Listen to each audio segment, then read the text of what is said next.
Hey, what's up, guys? Welcome to part 33 of the GTO Trainer.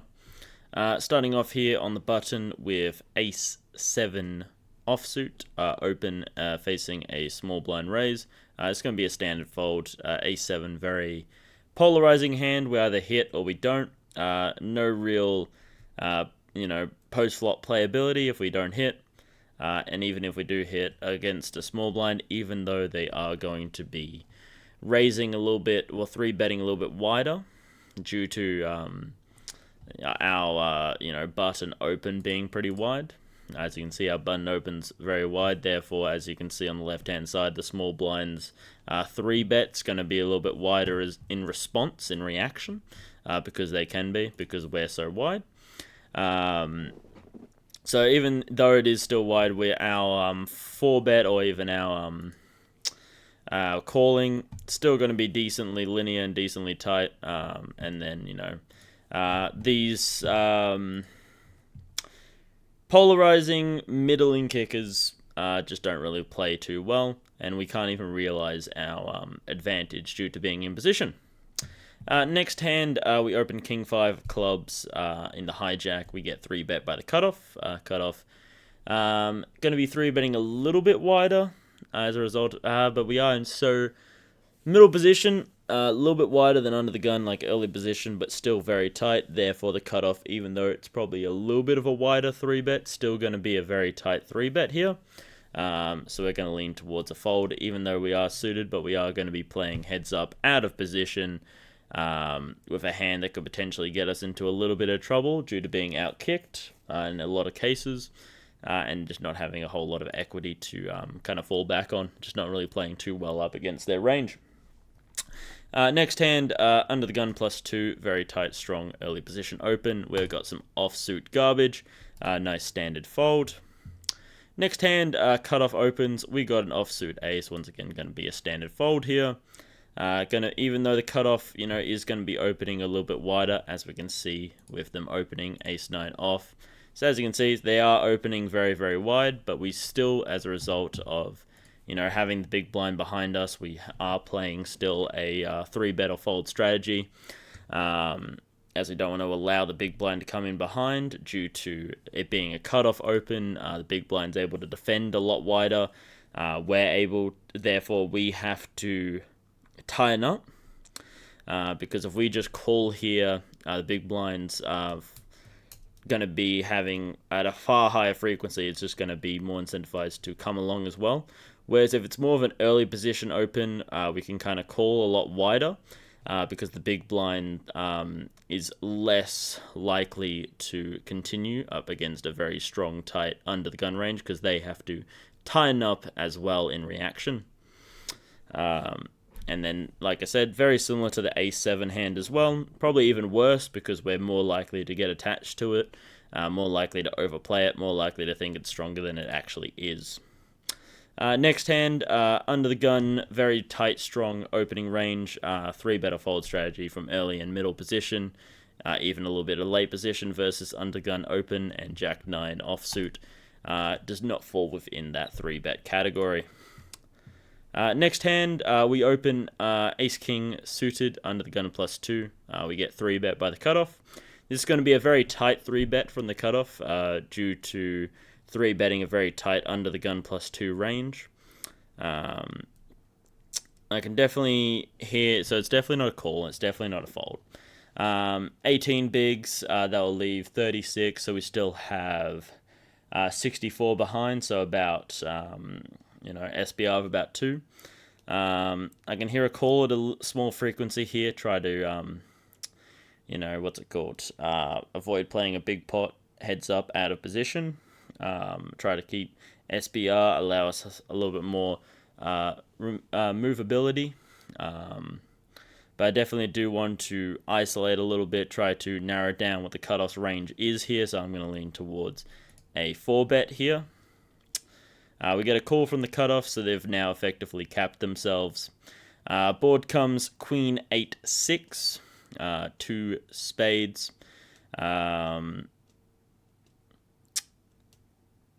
I did the SBR calculations completely wrong. But yeah, so we're a little bit over 2. Yeah, because I was thinking in terms of, oh, if we bet 36. Yeah, no, so we've bet 18, we've still got 82 behind. So Queen High board is going to favor us. We're going to have 4 more Ace Queen suited, pocket queens. We still have the aces. We still have kings. They don't have aces. They don't have kings. They probably don't have queens either. They've probably got some pocket pairs, like maybe jacks, tens, nines, for example. So we want to be able to, charge them, not allow them to realize the equity and have easy showdown value for them. But we definitely don't want to get SBR into a concerning situation where they're able to just call here. So I reckon we go, definitely not a 1/10 sizing, but I do like the, so 9, that's about 1/4 sizing. And then we got about half pot as well. So I'm definitely in between, because if we go half pot, that'll be an extra 36, then we're in SBR hell. So I reckon we go about 1/4 sizing. They call SBR just a little bit over 1. I could definitely see an all-in here. Take the initiative. Try to, get the money in before any other cards come that might scare off their pocket pair here, because I'm currently ranging them on jacks to nines pretty much. This is exactly how jacks to nines would kind of play. They would open, they would 3-bet from the cutoff, then they would call the 4-bet with the implied odds. Probably then more so jacks, potentially, if they're calling the 4-bet from under the gun. But then maybe nines with implied odds, just kind of be set mining there. So we can either jam here, because if we go 1/10, that'll get SBR pretty much at 1. So it's pretty much either I'm between 1/10 or all in. It's pretty much my 2 options. I don't reckon we should be checking here, but I don't really see any point to the 1/10 either. Get all the so I prefer getting all the money in now. Against I think I pocket queens. Yeah, okay. Okay, so what are they saying here? Yeah, okay, so should have gone with the 1/10 sizing. Okay. Well, those were my 2 options that I was in between. The 14 bigs makes no sense. The 28 bigs makes no sense. Because pretty much we're going to be all in on the river anyways. So if we're going to bet, we're going to size down a lot. Try to, keep in those pocket pairs. So yeah, I guess the all-in kind of does value own us a lot there. And we are kind of only really going to get... I can kind of see that we're only really going to get... yeah, especially with a king and a queen out there. Is jacks calling? No. Is tens calling? No. We're ace queen maybe. But yeah, okay. No, I can definitely see that. Yeah, we kind of messed ourselves up over there. Yeah, okay, I can kind of see a check on the flop here. Check out of position, kind of see where they're at. Get them to telegraph their hand by their sizing. Get a little bit more information. I can definitely see that. Kind of just check out of position with our entire range, as if they're trying to say that you would fold 50% of the time. No. Okay, so I can definitely understand the sizing down there, 100%. Then they'll get SBR to pretty much exactly 1. Then we go all in on the river, well, pretty much any clean river. Probably if there was a queen, maybe not. And yeah. Okay, I can definitely... Yeah, okay. So next hand, low jack opens when the cutoff with offsuit king garbage. Standard snap fold. Gonna get us into outkick situations. Very polarized hand. We either hit or we miss. And even when we do hit, it's gonna get us into more trouble than good. So button opens when the small blind with a7 suited. Definitely not going to be a fold. I can hear a 3-bet here to try and ensure that the big blind doesn't come along for the ride. I can also understand that we don't really want to put any extra money in out of position, but we do want the big blind out of the way. And we could also, and it also advantage us because we're able to isolate a little bit of the button's range, because they're especially, well, when they're opening, it's going to be an extremely, extremely wide range. So we kind of want to raise up just to kind of isolate and see, okay, where are we at? What type of range are we playing here? Board comes ace, king, jack. So we have top pair, very middling kicker. Probably, well, because they've capped themselves, so they can't have, some strong ace X. They can't have strong king X. They could potentially have, queen, king, queen, gut shot. They could have some 10X with a gut shot. They could have some, but they are more weighted towards potentially like suited connectors, so they might pick up they might have a flush draw. Could have pocket pairs like tens down, might have jacks potentially, but of decently small frequency. Done in with the logic of last time, kind of just check out a position, see where we're at, see if they telegraph their hand with their bet sizing. Evidently that was the wrong move, so should have gone with about 1/5. So 2 rolls off. Complete blank doesn't really hit either of our ranges. Neither of us are going to have a 2 here at all. So we definitely want to be betting here. Try to get a little bit of value before either the flush comes in, any action killers, for example, like if a queen rolls off, there's a one-liner. Try to get potentially some value from pocket pairs, maybe. Or maybe want to give them rope to try to, bluff off a little bit. I definitely don't think the 1/5 sizing, maybe the 1/3 sizing is what I'm kind of leaning towards.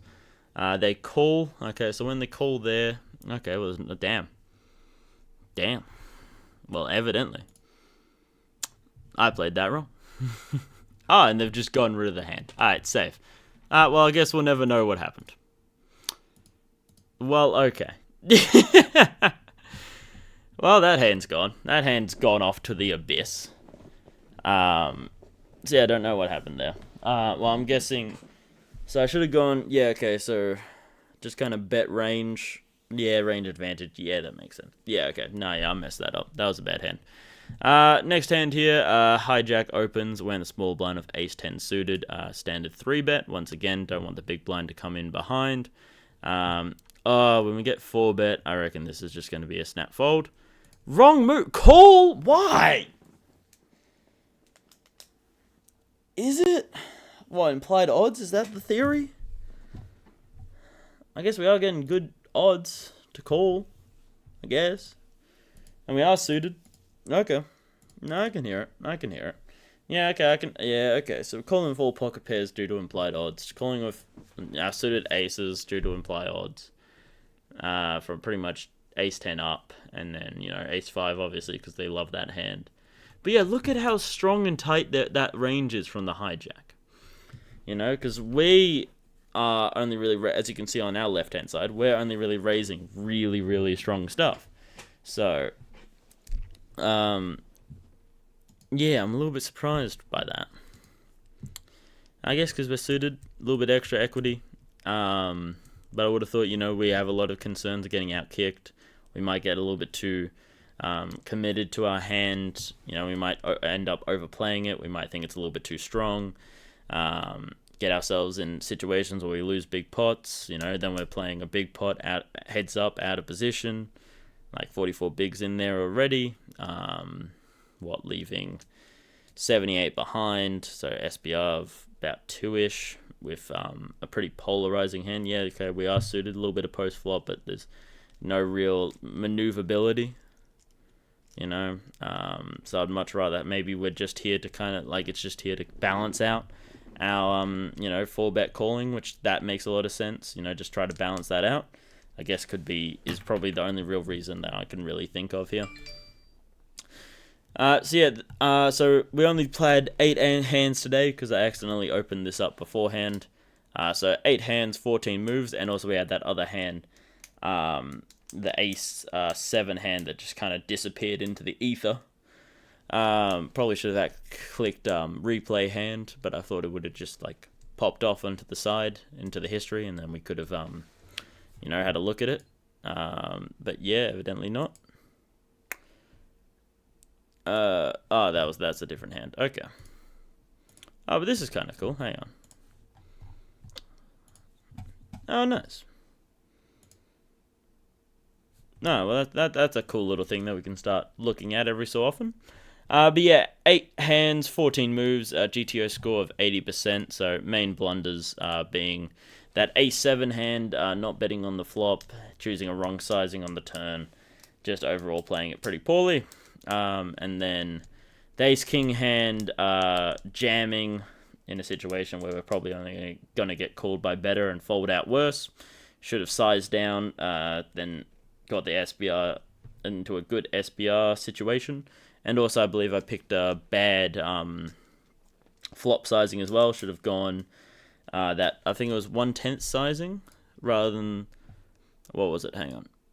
I see, yeah, pre-flop was all good. So yeah, I went 1/3. Oh no, should have checked back. Well, not check back, but check, kind of see what they're saying. Hope that they telegraph their hand strength with their bet sizing. Give them an opportunity to like keep their range nice and wide. Kind of see what their range is by how they play it. See if they feel like they need to protect their hand, etc., etc. And then that Ace-10 hand, just once again poorly played. So I'm guessing we're calling just to kind of balance out our range. And also we do have a little bit of post-flop potential in the fashion, we can hit straights, some good 2 pairs maybe, but I do feel it's a little bit too polarized for me, mostly because SBR will be at 2 pretty much, and it's more of a polarizing hand. We either hit or we miss, and